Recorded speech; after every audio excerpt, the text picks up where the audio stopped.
আসসালামু আলাইকুম। আপনারা যারা ইমো ব্যবহার করে থাকেন, ইমোতে কিভাবে আপনারা নাম্বার সেভ করবেন সেটাই জানতে পারবেন আজকের এই ভিডিওতে। তাই আজকের এই ভিডিওটি আপনারা দেখতে থাকেন।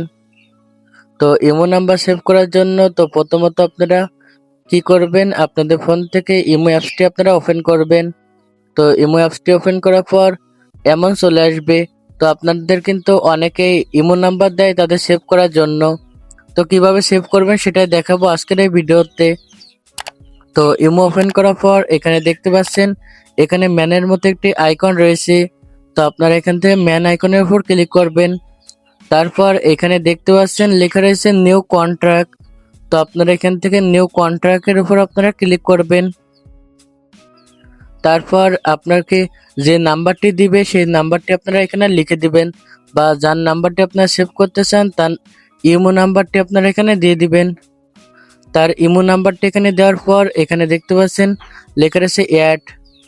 তো আপনারা অ্যাডের উপর ক্লিক করবেন। তো অ্যাডের উপর ক্লিক করার পর কিন্তু তার ইমো নাম্বারটি কিন্তু সেভ হয়ে যাবে। তো দেখতে পাচ্ছেন তার ইমো নাম্বারের ভিতরে কিন্তু চলে আসছে। এখন কিন্তু আপনারা এর সঙ্গে চ্যাটে কথা বলতে পারবেন।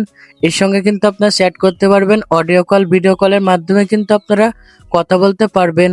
তো আশা করি আমি আপনাদেরকে বোঝাতে পারছি। আপনারা কিন্তু এখন অডিও কল বা ভিডিও কলের মাধ্যমে কিন্তু কথা বলতে পারবেন।